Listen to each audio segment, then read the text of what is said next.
The Ouroboros Cycle, Part 5.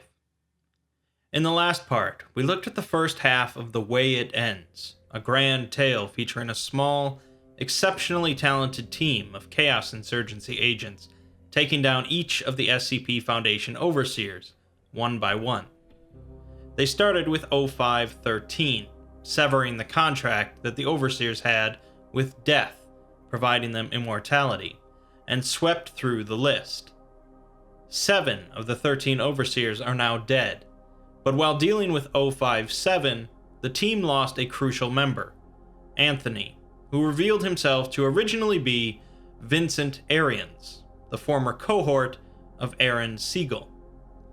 In flashbacks, we've been seeing how Seagull and Arians defected from the Foundation to start the Chaos Insurgency, but now we know that Seagull eventually went back to the Foundation to become 051 once again. In this final part of my miniseries, we'll see how Calvin and his team deal with the rest of the Overseers, culminating in their encounter with 051. 056 is known as the American, a former general that fought in the American Civil War named Rufus King. Somehow, he extended his life prior to ever drinking from the Fountain of Youth, making him by far the oldest current member of the Council. He currently has an office in the Pentagon with the title Special Counsel to the Joint Chiefs of Staff, and many military leaders believe his authority is second only to the President, while some believe he supersedes it. It's believed that 056 formed the first mobile task force, Alpha 1, Red Right Hand, in order to hunt down members of the insurgency. Not a very subtle man at all, Agent U writes that they once witnessed him opening a beer with a whip, then using that whip to grab the beer from across the room and finish it in a single swallow. In a flashback, we once again see Seagull and Arians discussing the Foundation and their mobilization to deal with the broken god in Mexico. 30 years have now passed after the death of the administrator. Seagull is still incredulous that the Foundation is up and running after their defection, and he wonders who is left in charge there that could be running things so smoothly. He also ponders who among the Foundation staff would be even able to access Site-01. The two are interrupted by their door opening and Sophia Light entering, a woman that had previously had a relationship with Seagull, but didn't defect with him. Sophia explains that she read the note that Seagull had sent to the current 0513, a note that we read at the end of the Children document. Sophia admits that although they've been telling everyone in the Foundation that things are still under control, they are actually scattered and leaderless. None of the current overseers are actually doing anything, and she doesn't know who's actually running things. That's not to say that nothing is being done, but instead orders are coming from someone located within Site-01, and they have no idea who it is. For a while they thought it was Seagull, and then they thought it might be the administrator, but now they really have no idea. They found an entire new wing built onto a site, and SCP-173 is residing there, but they didn't put it there, and they have no records of it being put there. New facilities are being built, more doctors and researchers are being recruited, and even the mobilization to deal with the broken god was all performed without their command. Somebody within Site-01 is making calls, and their commands are being followed. Sophia wants Seagull and Arians to go with her to Site-01, and Seagull agrees, as long as she understands that they plan to kill whomever is in there. Before they leave, Sophia confronts Seagull on his defection, saying that even though he killed the administrator because he was supposedly the source of anomalies, why are more and more anomalies popping up? She asks that he make sure he's going to do what he wants, and to consider what Arians wants as well. The present timeline picks up right after the death of 057, as the crew is fleeing the chaos in Cambodia. They drove overnight until reaching a small inn, where Calvin meets with another agent of the insurgency, revealed to be one of the Delta Command, Kowalski. Kowalski informs Calvin that the American is nearby, and he's the one responsible for sending jets to carpet bomb the town while they were dealing with Green. The American brought an entire army division with him, along with naval and air support. Kowalski heavily warns Calvin about the situation, suggesting they flee and go after the American some other time. He also mentions that a secure container was brought out of Site 19 and placed on the American's ship, most likely as a secret weapon. Kowalski finishes by saying that they are outnumbered at least 3,000 to 1 by an army trained in hunting people down, led by a man who believes that he single-handedly created the most powerful military in the world. Kowalski says that Calvin doesn't win here by being smart, but instead by forcing the American to do something stupid. The team gets back in their jeep and continues driving in order to put some distance between them and the army while they think, and they eventually find a secluded spot near some mountains where they spend the night. In the morning, they notice a drone in the sky, and they get back in their jeep. As they drive off, a tank comes out of the nearby trees, and they narrowly avoid an explosive death. They hear more tanks behind them, along with helicopters and jets overhead. They eventually are forced out of the jungle into the open, and a helicopter opens fire on them. Olivia pulls out a scoped rifle and asks Calvin to stop. She proceeds to take aim and snipes the pilot, claiming that although she used to be an artist, she's been doing this longer. They continue on.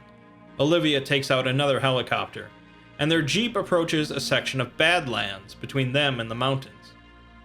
In front of them, however, are hundreds of military vehicles, with helicopters above them and tanks behind them. A personnel carrier opens up, and a man steps out, wearing a wide-brimmed hat, a brown jacket, jeans, and boots. The American. Adam suggests that they just drive over to him and improvise, which Calvin approves of. Calvin alone gets out and walks over to 056, who introduces himself as Rufus King. He says that he's not here as an overseer, but instead as an American citizen, and his priorities lie first and foremost in America's security. His association with the Foundation has allowed him to strengthen the security of his nation, and he's hoping to keep that situation going for a long time. He's not happy that Calvin broke their contract with death, but he's willing to deal with Calvin despite that. In exchange for letting them go, he wants the spear. Calvin doesn't really understand why they would want it, so Rufus explains. They first found the spear in the grasp of some ancient king, and they spent a great number of lives to get it out, due to it being cursed. He doesn't know where it came from originally either, but he does know that it was the spear that a Roman soldier used to kill Jesus Christ. He's not sure how the soldier got a hold of it either, but he says it was the only thing capable of killing him, as it's capable of killing gods. The Foundation is not prepared to deal with an attack by some sort of deific entity, such as Jehovah, Cthulhu, or the flying spaghetti monster, in his words. But the spear could get the job done. If Calvin gives it up, he can go on doing whatever it is he's doing, including killing overseers. Calvin reminds him that that includes him, and the American laughs and says he won't stop him trying to kill him as long as he hands it over. Of course, Calvin says that he cannot, which the American expected, so to give him a sporting chance, he's going to let him run. He shows a large steel crate carried by a helicopter, and says that there's something nasty in there that they've been trying to kill for years, and he's going to open it and point it in Calvin's direction. Whether the thing in the box gets them or his army, he's going to have the spear when this is done. Calvin heads back to the jeep, and they drive into the Badlands. While driving, Calvin reveals how he got a hold of the spear. When he was younger, he went on a walk with his mother through the countryside, and they came across a lake. His mother turned and said that she recognized someone in the lake, and she proceeded to enter the water and disappear. Calvin saw hundreds of bodies in the lake, and followed his mother in, seeing her smile at him as she sank. He fought through the bodies for hours before getting out of the lake, and nobody would believe him about what happened. He went back to the lake recently, not finding any bodies in the water, and he was approached by someone that he barely remembers, like the voice of a person superimposed over a ghost. This entity offered Calvin a choice, taking him back to the moment when his mother was about to enter the lake. Calvin was forced to choose between saving his mother or taking the container that held a weapon that could destroy the Foundation. He chose the spear, and realized that he had always had the container, ever since that day at the lake. The entity approaches him again, and gave him the 2 vials of fountain water as well. Calvin also reveals that he stole Agent Yu's journal from Marshall of Marshall, Carter, and Dark by punching the old man in the face and running off with it. A few hours later, Adam tells the others that the mountain village he grew up in is nearby, and he might have a plan if the American is cocky and stupid enough to march his army up the mountain. They head to the village with the army in pursuit and find it empty, save for one old man. The man's skin seemed redder than normal, and his face and body bulged in certain areas. Adam asks the man where everyone else is, and the man replies that they are all still here, around us, because the sickness came for them. He says his ascension has nearly arrived as he begins crawling towards them. Adam explains that when he was younger, people here started getting sick with no explanation and no functioning cure, and as they got more sick, they began to change. Eventually, the Foundation arrived to clean it out. He's interrupted as 056 and his army arrives in the village, led by a massive, chained lizard creature, SCP-682. He says that he's got 2 problems here, and he intends to leave with only 1, implying he plans to use the spear to kill 682. The American is whipping the lizard to keep it moving, and eventually it begins charging towards Calvin's team. It's stopped, however, by the old man, standing in the middle of the road. The lizard opens its mouth in disgust and asks what this filth is, and the old man extends his arms and exclaims that he has ascended. His body proceeds to split open and expand, becoming an SCP-610 entity. It lets out a horrible cry, which is joined by many similar sounds coming from the rocks around them. What follows is a full SCP-610 attack, as all of the village people that had been infected were simply lying dormant in the mountains around the village. The Americans' army division is hopelessly outmatched and unprepared for this, lacking any incendiary weapons. Massive 610 entities begin flinging some of the army's trucks and personnel carriers, destroying a helicopter in the process. Calvin's team sprint towards an empty Humvee and begin driving it out of the village when they come to the main square. Here, the old man turned flesh entity is battling the lizard, while the American is riding on the lizard's back. His hat has been knocked off, his shirt is ripped and soaked with blood, and he's racked by fury and bloodlust. Olivia takes out a rifle and fires a shot at him, but he deflects the bullet with his whip. Yes, we've gone full anime now. She shoots again, but he deflects the second shot as well. Third time is the charm, however, as he narrowly misses the third bullet, and it sinks into his heart. 056 dies in shock and disbelief, and a throng of 610 entities rip apart both the American and the lizard. 8 down, 5 to go. SCP-682's bones collapse into dust, but a tiny lizard crawls out of the pile, shoots a dirty look at Calvin's crew, and scurries off. As the team drives away from the village, they discuss their next target, who Olivia says is known as Blackbird. The journal says that he just has a way of showing up, and suddenly Calvin slams on the brakes as a small man is standing in front of their vehicle. He wishes them a good evening and says that he hears they are going to soon be looking for him. 055, Blackbird, is described by Agent U as jovial, friendly, outgoing, and remarkably personable, unique traits among the Overseer Council.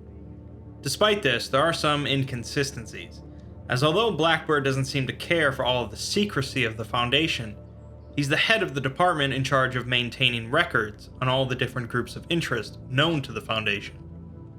Additionally, some sources believe that Blackbird suffers from a multiple personality disorder, and there's a story going around that says when the Chaos Insurgency came across a strange red disk, SCP-093, they used it to go to an alternate dimension that had suffered some sort of religious doomsday. They had found a document in that dimension detailing certain high-ranking members of the religious governing body, and Blackbird was pictured, plain as day.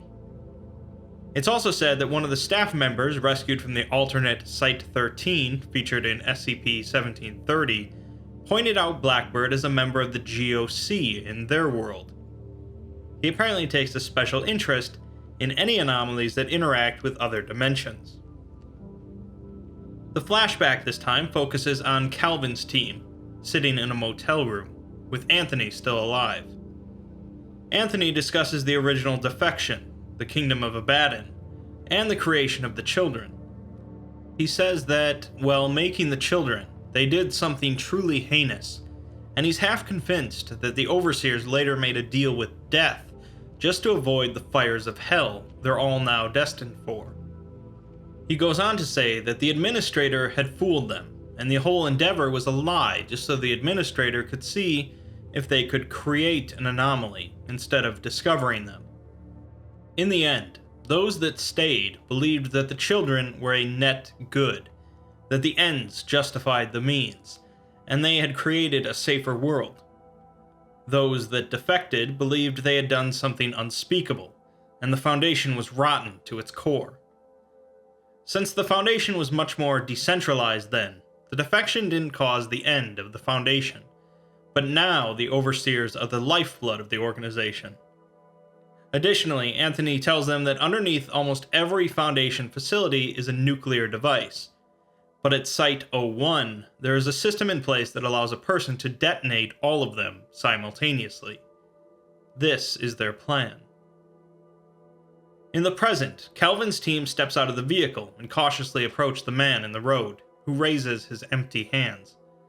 He takes a bow and introduces himself as Mortimer J. Denning von Kronecker, the 5th Overseer. He says that he came here to meet them, as he's seen many impressive things throughout his life, but has never met anyone who has killed 8 Overseers. Olivia asks why he came here if he knows they're trying to kill him, and he laughs it off, saying that, unfortunately for both of them, killing him isn't going to work. He is willing to demonstrate, asking them to shoot him in the forehead. Calvin and Olivia hesitate, suspecting a trick, so Blackbird pulls out a knife and jams it into his head. He collapses, as expected, blood spurting out, but then the road is illuminated by a purple light. The light pulses twice, there's a distant snapping sound, and the smell of ozone, and then Blackbird appears before them, unharmed. He says that he's anomalous, of course, like most of the Overseers, and he offers to show them what he can do and tell them where he's from. They begin following him, and they notice the sky changing, becoming a deep, rich purple. The landscape begins changing as well, into a cobblestone street in a city they don't recognize. The sky changes again into a sullen gray, and it begins drizzling.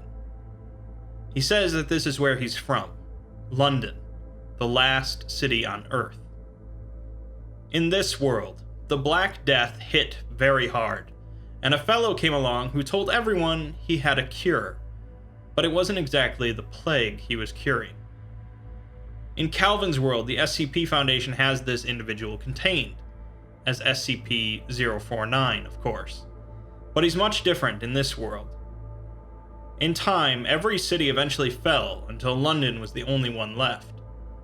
He explains that he can step between different realities at will, and when he was younger, Living in this cursed world, he dreamed of living in a happier place. He began hearing a voice from another reality, which turned out to be an alternate reality version of himself, and he followed it. The multiple versions of himself began seeking out other versions of himself until they had gathered all of them, and they unified into a single entity. Now, when one version of him dies, another steps in to take its place. He also says that there's another person out there like him, named Allison. I've only mentioned this character once before, in my Serpent's Hand video, as she commonly goes by the title of the Black Queen, said to be the daughter of Dr. Gears. It's said that there are thousands of Black Queens, which corroborates what Blackbird is saying. The two have a deal going, where she keeps him informed of things, and he shows up anytime she needs a little muscle. Blackbird understands what they're doing, but he doesn't want it to happen, because he doesn't want to risk losing touch with all the different versions of himself. To try and dissuade them, he offers them a way out, but assures them it's a legitimate one, not like the deals the other overseers offered. In front of them are 3 doors, and standing in front of each door are 3 identical men. Realizing that they weren't going to get anywhere by shooting him, they each stepped through a door. Adam wakes up in a comfortable room with a small fireplace burning and something delicious cooking in the next room. Blackbird appears and tells him he's in Portland, Oregon, as his family briefly stayed here when he was younger. They had been seeking asylum here, but they were denied, leading them to the mountain village. But in this world, they were successfully granted asylum. In this world, his parents are still alive, living in Los Angeles, but he stayed here because it felt like home. He's interrupted by a voice coming from the other room, revealed to be Calvin. Blackbird reveals that he knows Adam loves Calvin, and in this world, they ended up married. Blackbird leaves him by saying that this is a life he can live without fear, a life that is his own. Olivia walks through her door and ends up getting salty water in her face, as she's on the edge of a yacht. In the center of the deck is an easel, a rack of art supplies, and a half-finished painting. Blackbird appears, saying that this is her boat, and she has nothing to worry about in this world except the easel and the sea. She's not convinced enough by this, and a muscular man comes up on deck from below, whom Olivia seems to recognize as someone named Tevin. Blackbird has been watching Olivia for some time, and knows that Tevin is a former lover and an anomalous artist himself, and in her world, she accidentally killed him during a Foundation raid.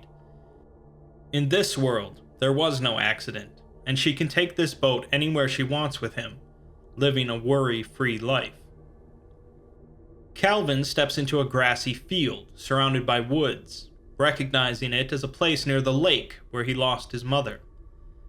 He and Blackbird watch as a young Calvin walks with his mother near the lake, and bodies begin to appear, causing Calvin's mother to step towards the water.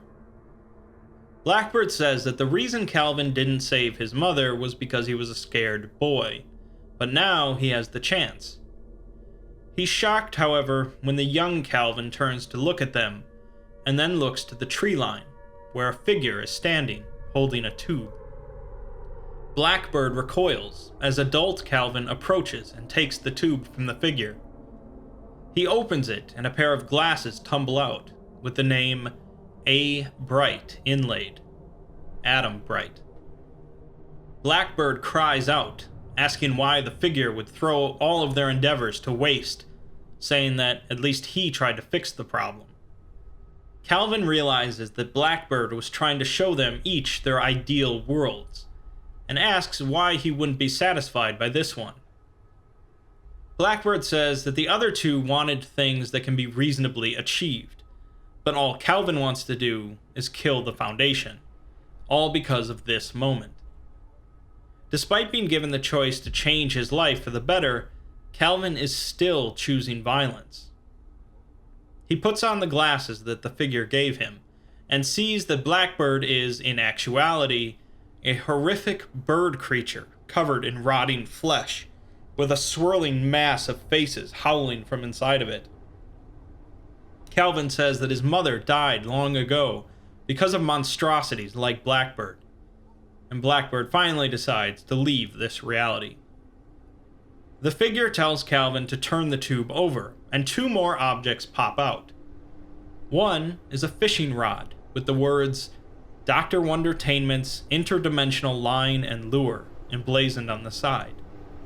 And the other is a wiffle ball bat with the words Bird Be Gone by Dado written on it.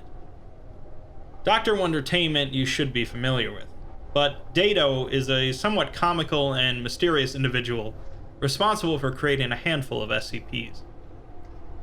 Calvin uses the rod to snag Blackbird, pulling both of them to a different location, a wrecked cargo ship, SCP-455, and Calvin proceeds to begin beating Blackbird with the bat. Blackbird flees through different realities and different locations as Calvin follows him.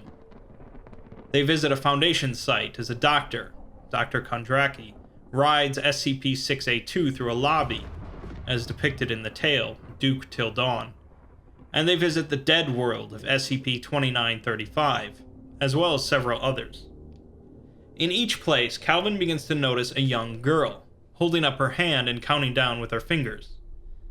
Finally, the girl reaches her hand out to Calvin, and he grabs it, causing the three of them to land at the base of a large shaft, with a massive machine near them exerting great pressure on them. Blackbird recognizes the young girl as Allison, the Black Queen, and demands to know what she's doing here. She tells him that she's done working with him, as what he's been doing is too unnatural. He replies that it doesn't matter, as she can't stop him. She says that he can, and powers down the machine, revealing the entity from Part 3. Calvin charges at Blackbird with the bat, beating him closer to the entity. The entity asks Blackbird if he's an overseer, to which, of course, he responds yes, demanding to be released. Blackbird seems to have no knowledge of this entity, and it says that he has committed immeasurable crimes. Blackbird cries out that the only thing he's done is offer a way out. The entity says that this is the only way out, and wipes Blackbird from existence. Allison turns the machine back on, and tells Calvin that she had been searching for this entity for years, and this is the only reality where it exists. She wanted to undo the damage that Blackbird had done, as she doesn't think he was evil, but he just never did anything about the injustices he witnessed. In this reality, the entity had killed everybody in the world except for itself, and Allison sticks around just to keep the machine running. Calvin asks if she knows what Blackbird showed Olivia and Adam, but Allison just says that taking them from where they are now would be a cruelty. Next, we see Calvin, Olivia, and Adam together on the tarmac of a small airport. Another member of Delta Command arrives and sees that they all look rough, Olivia and Adam shaken, and Calvin injured from his encounter. It seems Calvin had pulled them out despite Allison's comment. They board a plane and head off. 9 down, 4 to go. Elsewhere, Seagull is at a Foundation facility, descending down an elevator shaft until reaching a shallow pool of red liquid, and 4 figures lying in it. He enters a command, and the figures are raised out of the liquid, and he informs them that there are 3 insurgency agents that have gotten their hands on some powerful artifacts. They have killed 7 overseers, and the ambassador has gone missing, their next likely target. He tells them to find them, bring them back alive if possible, and bring back the spear and the journal. He speaks to a screen with an ominous symbol on it, telling it to show them where they can be found. He finishes by telling the figures to be his red right hand, referring to them as Irantu, Munru, Nanku, and Anru. You might know them better as MTF Tau 5, Samsara. 054, the ambassador, is probably the least involved of the overseers in the Foundation's secretive efforts. Born in Iran before emigrating to France, he became a French actor of some acclaim before joining the Foundation, although those activities have since been expunged. He's said to be anomalously charismatic, but Agent U says there's no evidence to prove that. He acts as the frontman for the Foundation's PR efforts, anytime they need a public face for speaking to various governments or corporations. Sources indicate he was responsible for drawing American attention away from Mexico during the Broken God incident, but overall he tends to maintain as little responsibility within the Foundation as possible. In the flashback, the overseers are sitting around a table discussing the spear of the non-believer, which they have finally recovered thanks to 059. In the tomb where they found it, there had been some books written in the Davite language, probably by Davite captives. The text implies that the spear possibly predates even the Davites, and it was considered a legendary weapon even to them. The overseers discuss the concept of killing a god using a weapon, with 0513, Death, assuring them that it is indeed possible. 059 recounts a myth, saying that when God first smote Lucifer, a shard of his crown fell to the earth, where it was found by Cain. Cain then used that shard to kill his brother, not a rock, and then used his bones to create the spear. They move on to discussing where to keep the spear, as their current location won't do. A phone rings, and Seagull picks it up, speaking in hushed tones before hanging up. He then says that Sophia will take it away, out of time, and he hands the spear to her. She flickers before disappearing, and the overseers suddenly realize that the spear was never there at all. In the present, Calvin's team is on a plane, watching a television as a newsreel states that French billionaire Jean Bertrand, the ambassador, cancels an appearance at a festival due to security concerns. They hear then from another member of Delta Command that the ambassador canceled his appearance because he called them and asked to have a meeting to discuss terms. Apparently, he intends to surrender, as he sees the light at the end of the tunnel. It seems like a trap, but he says he's willing to stand trial, he just doesn't want to die. He's willing to resign and give some information, including the location of the all-seeing eye, which we'll understand more about soon. The member of Delta Command he spoke to, Priscilla, plans to meet him tonight and bring him back to Delta Command for further questioning. After finding out where they're meeting, the Delta member with Calvin's team, Sloan, says that Priscilla is in over her head, as the ambassador is notoriously anomalously charismatic, and he wants to go with Calvin to the meeting. Adam and Olivia are still not in great shape, so they are going to get sent back to Delta. The group arrives in Johannesburg, South Africa, and they see a plane that they identify as Foundation-owned. They meet up with a few other insurgency agents and head into the airport to find Priscilla sitting in a meeting room with the ambassador. Priscilla is extremely angry to see Sloan, but he introduces himself to the ambassador, who Calvin notes is unusually handsome, with a laugh like music and falling water. Sloan also introduces him to Calvin, whom the ambassador seems to be wary around, but shakes his hand. The ambassador says that Calvin's actions have destabilized the Foundation, and he values his own longevity over any ideology. He also says that he possesses an acute ability to read people, even large groups, but there is something massive moving within the Foundation, something very powerful, growing stronger every day.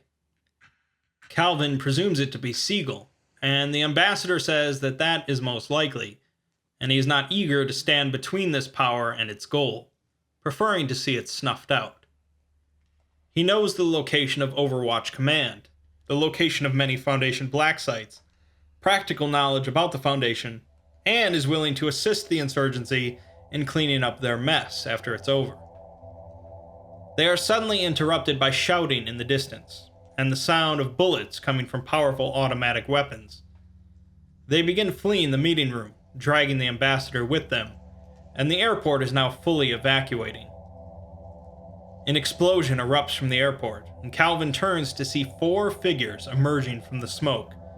Humans, but otherworldly, covered in heavy armor and carrying heavy weapons. They begin sprinting towards Calvin, opening fire on him. Calvin ducks for cover as insurgency agents intercept Samsara.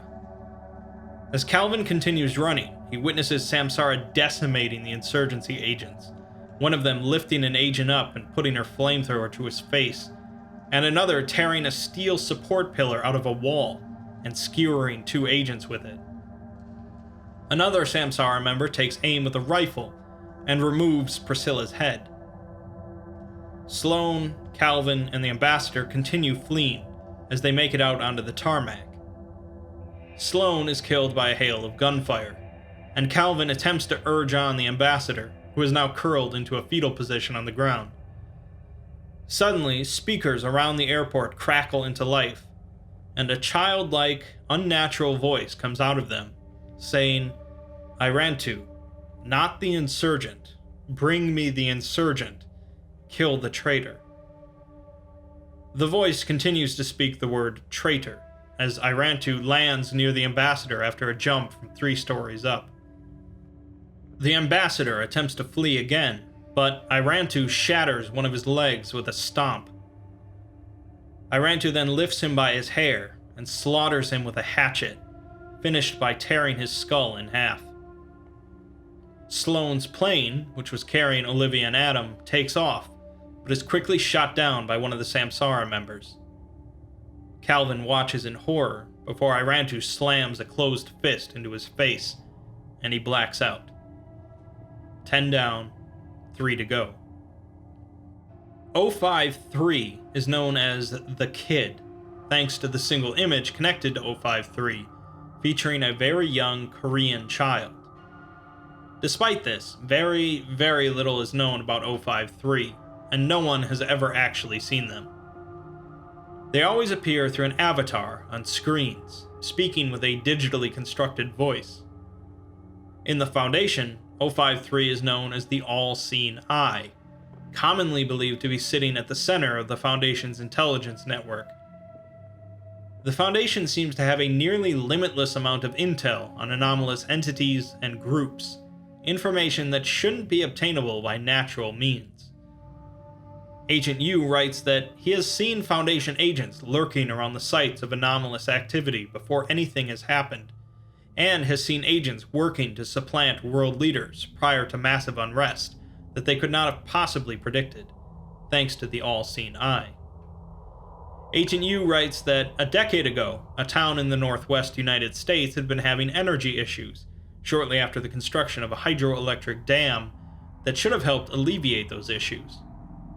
Ever since then, heat signatures near that dam have been significantly high, coming deep from within the structure. Agent U also cautions that the All-Seeing Eye will be protected by a new team of Terminators that are not entirely human. A little late, unfortunately. In a flashback, we see Seagull entering an infirmary, where Sophia, 052, is laying on a hospital bed, near dead. Green says that she is dying because she was hung up with silk nails, making her cursed. Seagull recounts the time when Sophia first told him what she could do, dancing through time, as she called it. Then one day she disappeared, and when she returned, her wrists were punched through with dark iron nails, and her side had been skewered.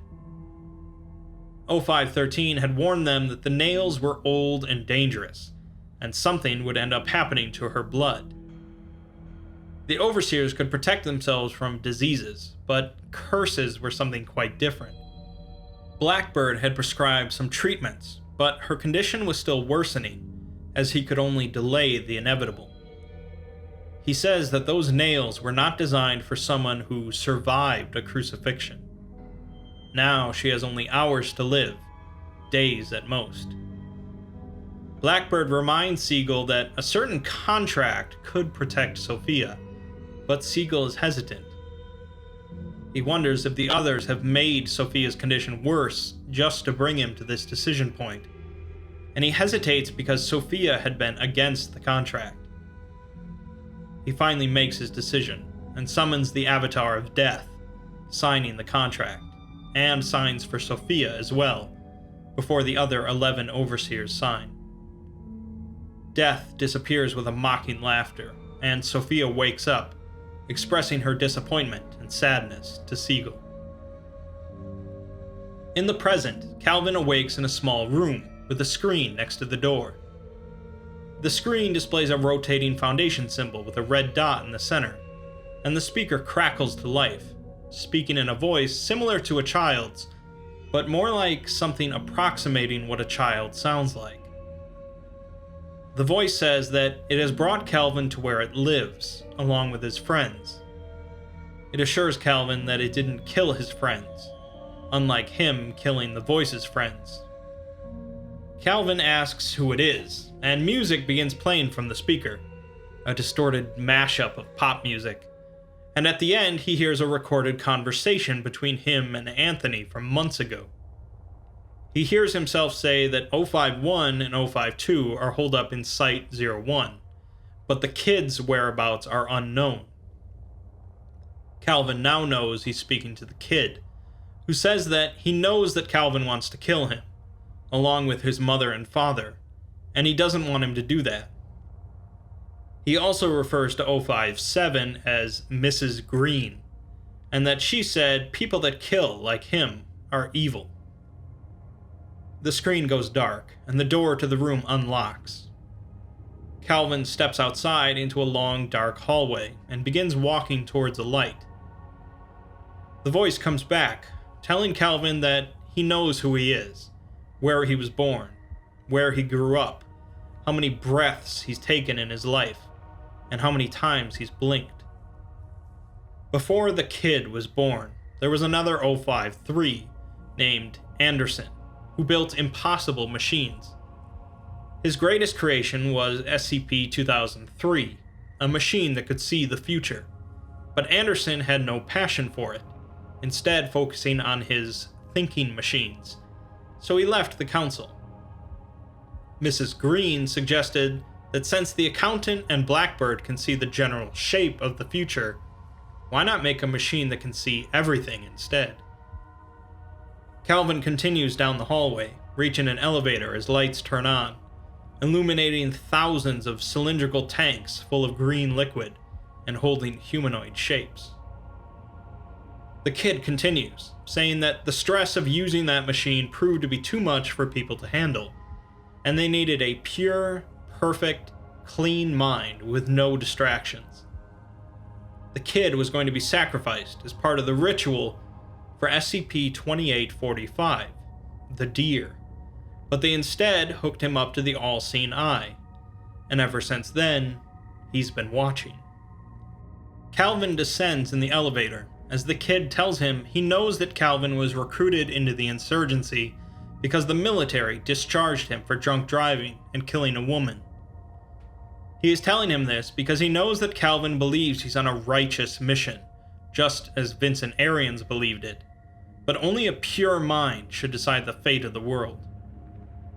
He says that Calvin is waging an ideological war based on one study conducted by a disgraced former Foundation researcher with questionable results collected from dubious sources. He's been told several times that his path is founded not in reason, but in hate and ignorance, yet he continues, and because of that, he is dangerous. Calvin enters the base of a massive shaft, and in the center is a cylindrical machine with a screen bearing the same logo as before on its side. A platform descends, carrying Olivia and Adam, both bound. He steps towards them, but then sees Samsara as well, one of them pointing a rifle at him. The kid sentences the three of them to death for their crimes, and orders Irantu to execute them. As Irantu moves towards Calvin, he stops, as they both see a shimmering line in their air between them. The line opens up, revealing Allison, who is holding the Dr. Wondertainment fishing rod. She tells Calvin good luck and hands him the rod. He proceeds to cast it into the air, catching something unseen and pulling it into this reality. A blast of intense heat, followed by cold, filled the room, and the Samsara member with the rifle took a shot at Calvin, but the bullet was stopped by a gruesome white hand. Emerging from a gap in the air was a horrific entity, vaguely humanoid with many legs, arms, and hands. In place of its head is a wide, flat disc adorned with flaming glyphs. One of the Samsara members swears, as they realize it's a familiar entity, one they fought before inside SCP-1730. Samsara becomes embroiled in a gruesome fight with the entity, and Calvin rushes over to free Olivia and Adam. As members of Samsara start dying, they are quickly brought back as the numerous tanks in the area hold copies of their bodies. The team realizes that Samsara is drawing the entity away from the cylindrical machine in the center, and they decide to break into it. By this point, Foundation drones have emerged from the walls to help combat the entity, as well as keep the team away from the machine. Olivia uses her anomalous abilities and some paint to take out some of the drones and to create a shield as they move towards the machine. Adam begins hacking into a panel on the side of the machine, and Olivia begins working on a way to deal with all the tanks containing Samsara bodies. She pulls out more paint and a paper circle, painting an intricate design on it before tossing it near the tanks. The air in the shaft gets sucked out of it as the disc becomes a portal into outer space.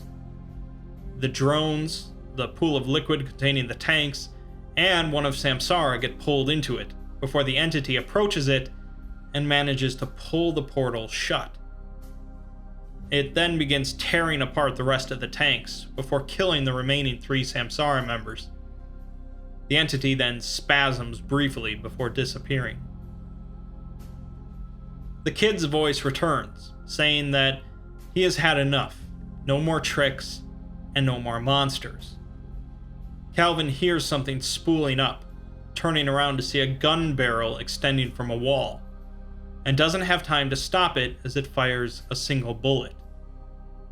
Calvin looks towards Olivia as the bullet passes through the back of her skull and out between her eyes. Calvin screams and grabs the spear of the non-believer out of Adam's backpack, jamming it into the panel and through the machine. Another gun barrel appears, and Calvin is again too slow to stop it, as it fires a bullet into Adam's spine. Adam collapses, but Calvin continues prying into the machine with a frenzy, eventually exposing the innards. Inside, in a glass tank, was a small, disfigured baby, its eye sockets filled with white pus, its mouth and ears sewn shut, a Foundation symbol tattooed on its forehead, attached by wires and hoses to the machine. A horrible screeching sound erupts from the machine's speakers, and Calvin uses the spear to smash the glass tank open. As laughter begins spilling from the speakers, Calvin, filled with rage, throttles the disfigured baby with his bare hands until all that remains is a puddle of organs. He then turns to Adam, who can no longer feel his legs, and he picks up both Adam and Olivia's body. As he carries them out, he realizes the facility is flooding, and with the last of his energy, he makes it out onto the side of a hill. Adam nears death, and Calvin begins crying, before pulling out a vial of fountain water. Adam protests, his mouth full of blood, but Calvin insists he's not going to lose him too, and pours the water down his throat. Adam instantly recovers, coughs up some blood, and pulls the bullet from his back. Calvin activates an insurgency transponder, and tells Adam that it's time for him to finish it. Adam begs and pleads with Calvin not to go, admitting that he loves him, but Calvin simply picks up Olivia's body and begins walking away. Elsewhere, Seagull receives word from an AI that 053 is dead, and also learns that the spear of the non-believer was taken out of Foundation custody an indeterminate time ago, likely by 052, Sophia. Seagull had given her the same administrative access that he himself held, allowing her to remove all records of its removal. The AI informs him that she was last seen entering the garden, and Seagull grabs his coat, telling the AI to prepare his plane, as it's time to go home. 11 down, 2 to go. But now Calvin seems to be alone, outnumbered, and desperate. We've already heard some things about 052, known as the Nazarene, but overall there's very little information on her, without even a journal entry from Agent U. Early Foundation documents put her as the head of the Department of Morality, but it doesn't appear if she ever served in that role. One source indicates her name comes from the fact that she's never seen without gloves, as it's said she's hiding scars from her crucifixion as Jesus of Nazareth, although where that rumor came from is unknown. No flashbacks anymore, as Seagull races towards the entrance to the garden, facing down its guardian, an unmoving, angelic entity holding a flaming sword. Seagull screams for it to step aside, but the Guardian only raises its sword and lets loose a streak of flame towards 051. Seagull manages to roll out of the way and pulls out a thin metal rod, slamming it into the ground. This is a reality anchor, apparently a pretty unique one, as it manages to completely pacify the Gate Guardian, turning it into little more than a charred skeleton. Unfortunately, it also affected Seagull himself, as he had been influenced by anomalies as well, so he begins turning into a very, very old man. He manages to move far enough to escape the reality anchor's effect, returning him to his younger form as he enters the garden. The garden is an anomalous space, of course, endlessly large, but anyone within it is never far from wherever they want to be. Seagull soon finds himself at the Tree of Life Everlasting, a tree similar to the Tree of Life in the Wanderer's Library. At the base of the tree is the corpse of Sophia Light, 052, her wrists slit open. Seagull drops to his knees next to her and cries out to Death to take him instead. His only answer is the continual fall of rain. He sits next to her for hours before realizing there's a piece of paper in her hand. The note is addressed to him, and she explains that she no longer recognizes who she is and can't continue. She was the one who gave Calvin the fountain water and the spear, as she saw his path and how it led towards Seagull. She hoped that Calvin's crusade would break Seagull's convictions, and he would return to how Sophia used to know him.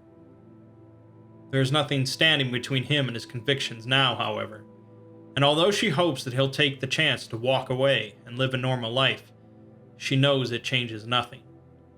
He will face Calvin, but she hopes that she'll see him again, perhaps waiting on that distant shore. Seagull balls up the note in anger and begins walking across the garden into a much darker, more desolate section. He comes to an impact crater a mile across and steps down into it, tears flooding down his face.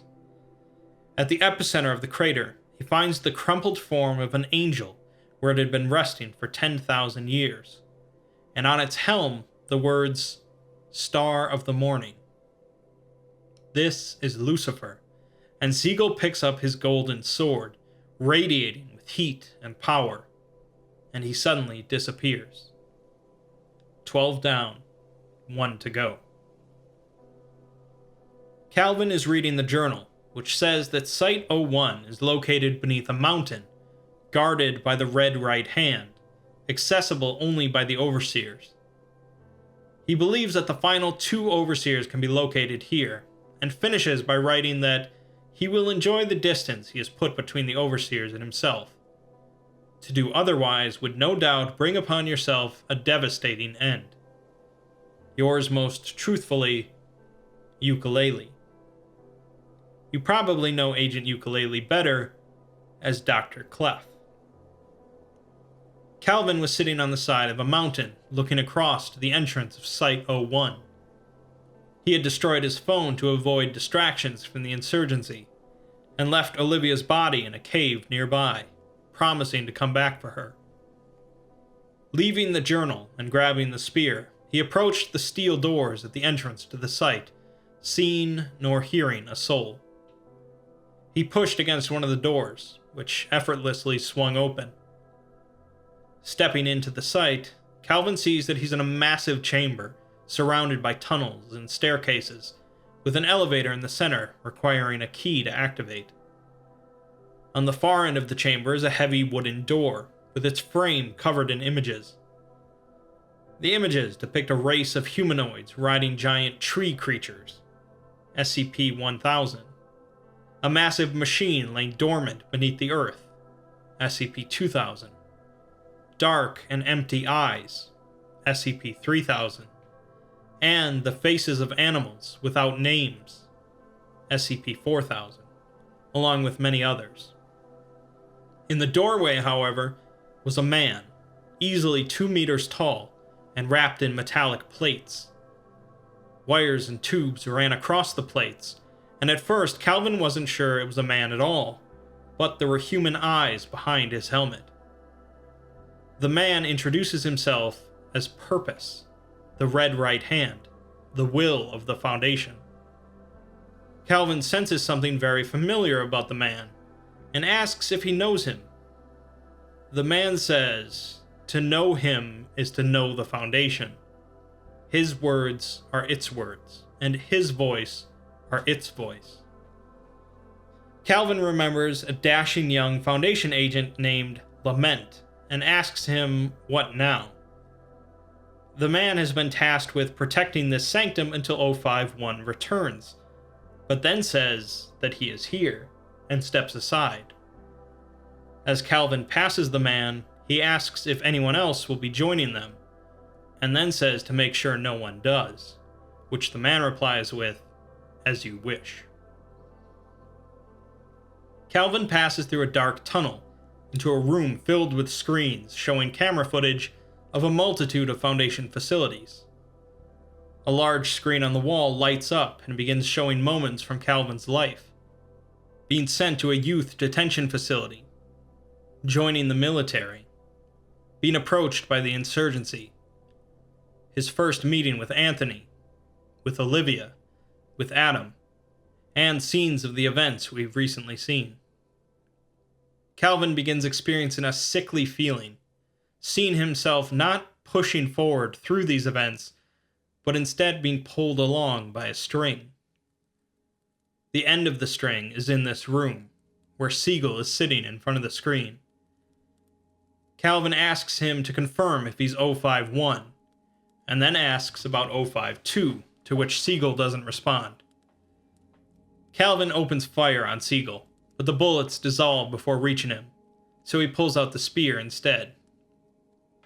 Seagull begins laughing, saying that Calvin traveled across a lifetime just to get here, so he could kill him with a spear, and he doesn't even know why he is here. Calvin repeats his goal of killing the Overseers so that the Foundation dies and the universe can begin to heal. Seagull stands up and says that the two are alike, both spurred forward by conviction, and both led to this spot. In 1 trillion worlds and 1 billion universes, they would both always find each other here, as two unstoppable forces hurtling towards each other. He pulls out the golden, flaming sword, and says that either Calvin's convictions will be broken today, or his own. The two commence a duel, each bearing a legendary weapon beyond the understanding of mortals. I'll spare the details of summarizing a fight scene, but each combatant gets some nicks on the other, and the room begins to melt from the fire of Seagull's sword. Seagull says that Calvin is an incredible testament to the will of the insurgency, and a younger version of him would have been envious. When he was younger, he made costly mistakes, believing that those mistakes happened because his resolve wasn't strong enough. But now, Calvin's resolve is every bit as strong, and here he is, making the same mistakes. Calvin replies that he is nothing like Seagull, as Seagull engineered the insurgency and then betrayed it. Seagull informs him that he was never the engineer. Vincent Arians was, and Arians wrote the Summa Modus Operandi. He betrayed the insurgency because a moment came where he had to balance his ideals against something horrible, and his ideals were not strong enough. He's going to kill Calvin because he's worried that Calvin's will is stronger than his was, and Calvin will stand where he did many years ago. The fight continues, but soon Calvin uses the spear to shatter the golden sword, skewering Seagull. The fire in the room goes out, and Calvin approaches the dying Seagull, telling him that the world can begin to heal again now.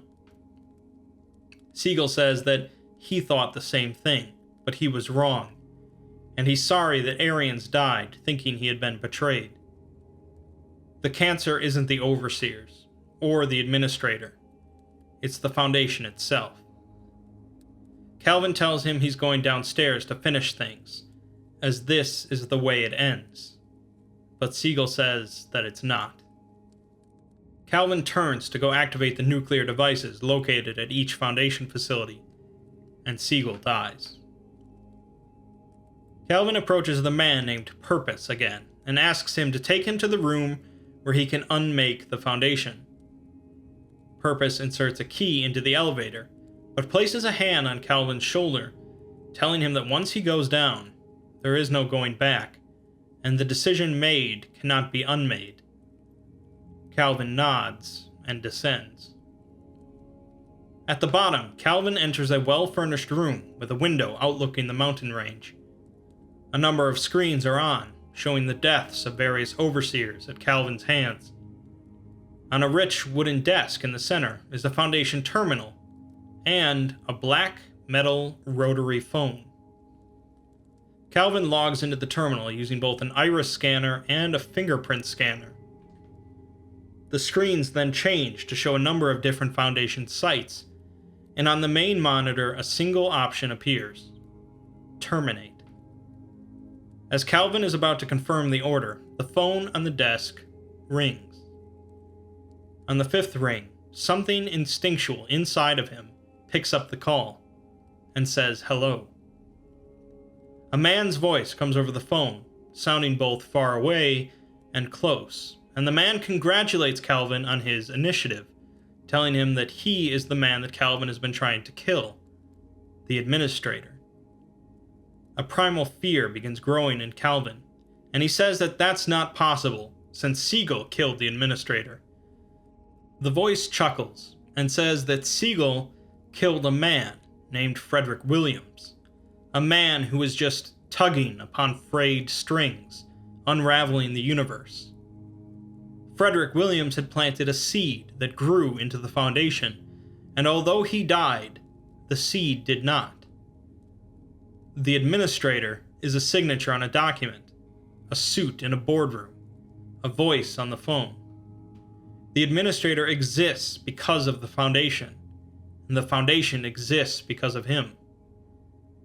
In short, the administrator is a conscious anomaly created by Frederick Williams when he began tugging on the strings of the universe. And to know its nature is to know the nature of the Foundation. Seagull had rejoined the Foundation not because he got a better deal, but because he wanted to finish the job and destroy the Foundation by destroying the administrator. Calvin came along and killed Seagull, the only man standing between the administrator and all of creation. But then he picked up the phone at the desk, because someone always picks up the phone.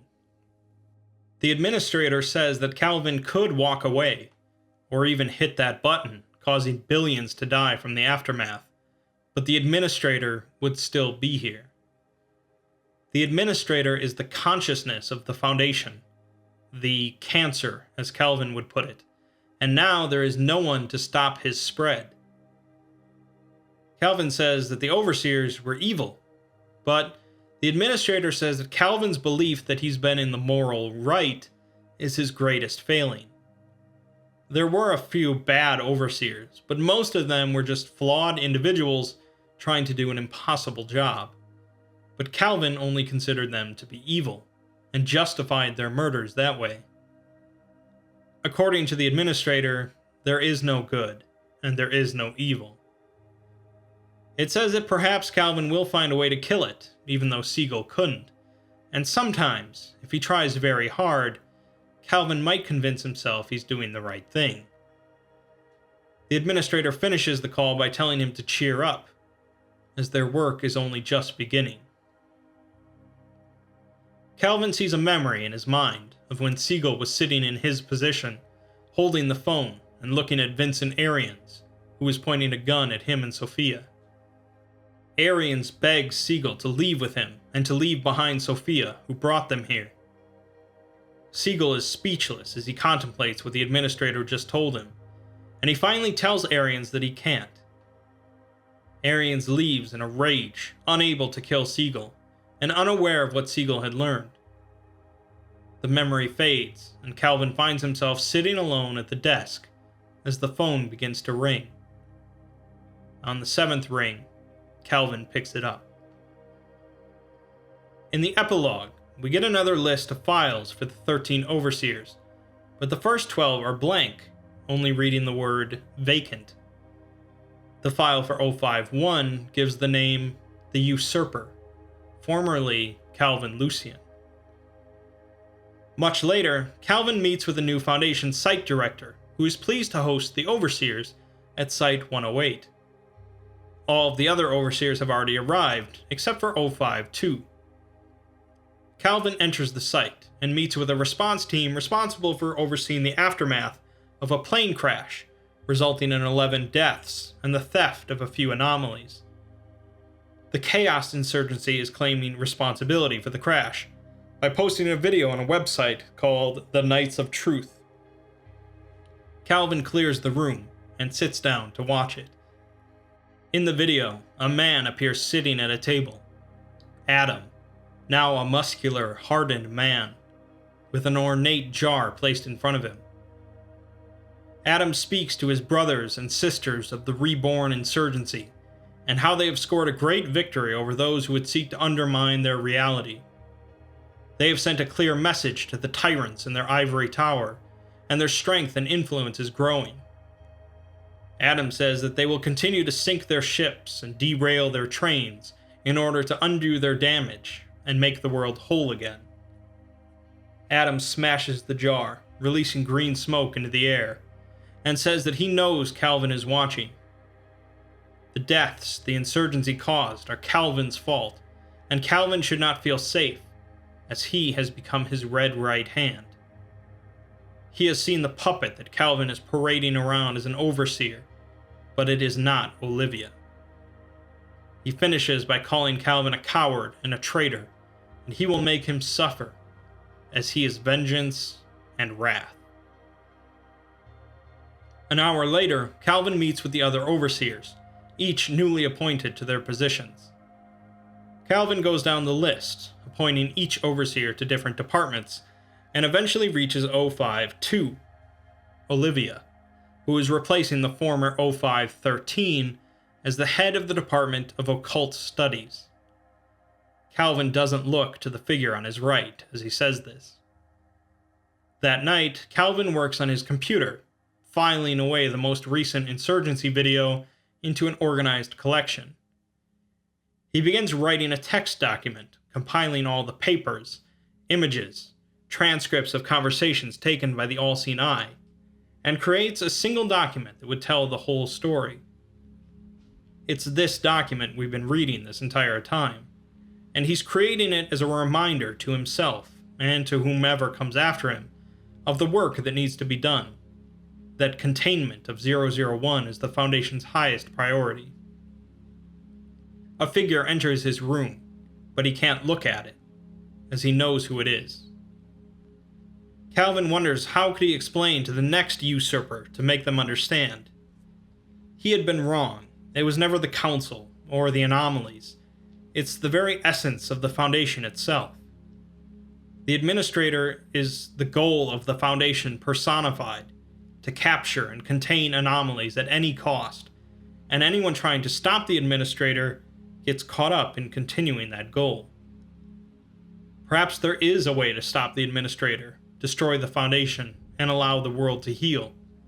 But as it currently stands, the Foundation is caught in a cycle. To know the nature of SCP-001 is to know the nature of the Foundation. Calvin closes his laptop and asks Olivia if she's ready for bed, but she sits unmoving, letting out a croaking sound as she calls his name. Calvin had made a deal with death to bring her back, but she had not been the same. She sits there unmoving all night, and Calvin does not sleep either. In the morning, she's gone, and Calvin sits at his desk as the phone begins to ring, as it had so many times before. And as he had so many times before, 051 answered. Obviously, the way it ends and the entire Ouroboros cycle is a very lengthy and polarizing story. At the end of the day, however, that's what it is, a story. While you can take the events here as canon within the Foundation universe, you certainly don't have to. Although there are plot holes, plot inconsistencies, contradictions with other canons, and a large helping of references and over-the-top action, it's truly rare to see a story within the Foundation universe of this scope and magnitude. DJ Cactus has contributed a lot to the SCP world, but he considers this to be his magnum opus, and it's hard to disagree. Throughout these videos, we've talked a lot about the ends justifying the means, and what that entails for different people, groups, and the world at large. Ultimately, though, to quote Dr. Manhattan, nothing ever ends.